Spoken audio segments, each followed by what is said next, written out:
Possessing or displaying courage, valiant, making a fine display, impressive or showy, excellent, great. I think James Merrill was all these things. In my late 20s, there was no living poet I admired more.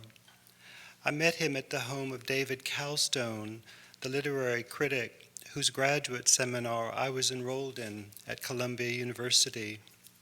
Merrill loved David like a brother, and since I was his student, he welcomed me. I was from the South, too, like Merrill's mother, and this pleased him. I think he was a visionary in the line of Blake and Yeats. I loved the fusion in his poems of high lyric language with ordinary conversation. His poem, The Broken Home, a sequence of 7 sonnets, was a revelation to the closeted young man I was. In the poem, the speaker yearns to be real, like the family he observes in a city window. This seemed to me a discreet reference to Merrill's own homosexuality. Sometimes Merrill is unfairly dismissed as a Mandarin or ornate poet, but I find him quite emotional. In his early poem, The Black Swan, in which he says, "I love the black swan," I feel that he is referring in part to unsanctioned desire. He wrote many beautiful poems to David, to Strato, to Peter, chronicling love and loss. I hate the word elegant when it is used to describe him. I think this is code for homosexual and a slur. In his memoir, Merrill wrote, "I never doubted that almost any poem I wrote owed some of its difficulty to the need to conceal my feelings and their objects." By objects, he meant his male lovers. Once in my mid-30s, when I lived in an efficiency apartment on the Upper East Side, I screwed up the courage and invited Merrill to tea. He arrived wearing ski pants and a pea coat, carrying a canvas bag with gym clothes. It was Valentine's Day, so we talked about relationships, and Merrill spoke of himself as a caretaker. When I suggested that even caretakers need caretaking, he eagerly agreed. It was the late 80s, and a few years earlier, Merrill had flown to Minnesota to see a doctor at the Mayo Clinic because of his weight loss. He wrote in his diary, quote, "They must have taken a full cup of blood and made me dispose of my bandage 10 minutes later in a sanitary bag for that purpose. No one else had to do this." There is also the line, quote, "Pending tests, the answer is ARC. ARC is short for AIDS-related complex." This is again from his diary. "Virus is present in blood and semen, also saliva. Presume I'm a carrier," end quote.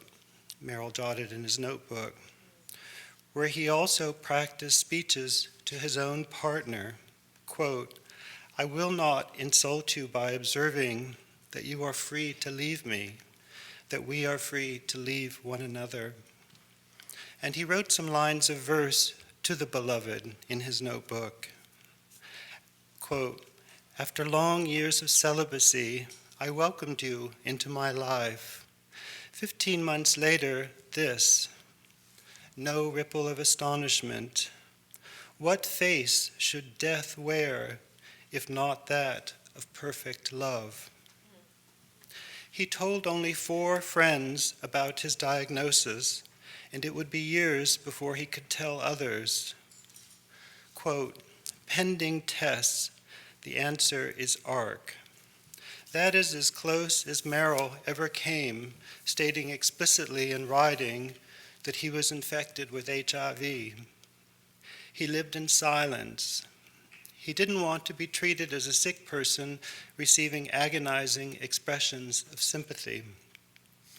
Recalling the ACT UP slogan, "Silence equal death," I wonder now at how Merrill must have felt personally addressed by it, and how the moral pressure to speak out would have increased as others around him died of the virus, including his friend and brother, David Cowstone.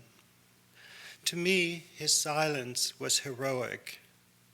To remain self-contained, silently denying himself for a whole decade the comfort of others, except for the closest few. This, to me, was an act of bravery. Even the New York Times obituary states only that he died of a heart attack. But how does an autobiographical poet write about his illness? What is the symbolic apparatus that will enable him to speak the truth of his experience? At the end of his life, Merrill wrote a poem called "Christmas Tree," which I would like to read. It is a poem shaped typographically like half of a Christmas tree observed from the next room, and it is perhaps the most moving statement about his own illness.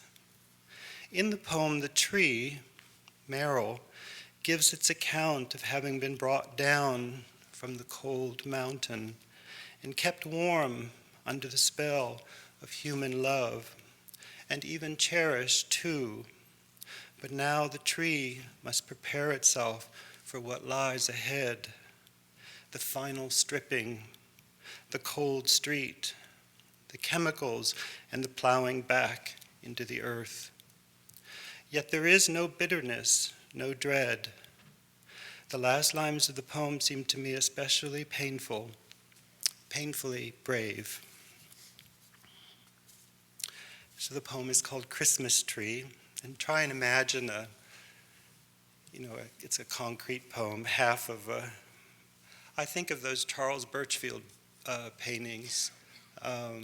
Many of them appeared on Christmas cards 50 years ago.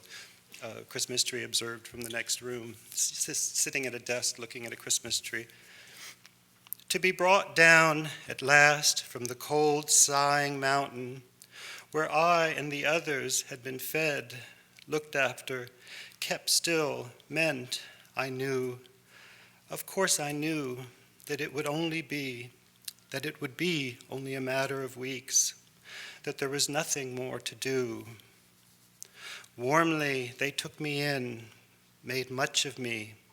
The point from the start was to keep my spirits up. I could assent to that, for honestly, it did help to be wound in jewels, to send their colors flashing forth from vents in the deep, fragrant sable that cloaked me head to foot. Over me, then, they wove a spell of shining, purple and silver chains, eaves-dripping tinsel, amulets, milagras, software of silver, a heart, a little girl, a Model T, two staring eyes, the angels, trumpets, Bud and Bee, the children's names, in clown-like capitals. Somewhere a music box whose tiny song played and replayed, I ended before long by loving. And in shadow, behind me, a primitive IV to keep the show going. Yes, yes, what lay ahead was clear.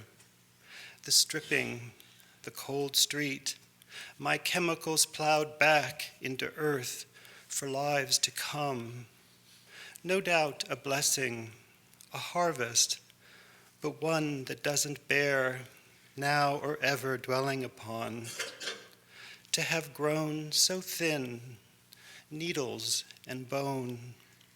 The little boy's hands meeting about my spine. The mother's voice holding up wonderfully. No dread, no bitterness, the end beginning. Today's dusk room aglow for the last time with candlelight. Faces love lit, gifts underfoot, still to be so poised, so receptive, still to recall, to praise.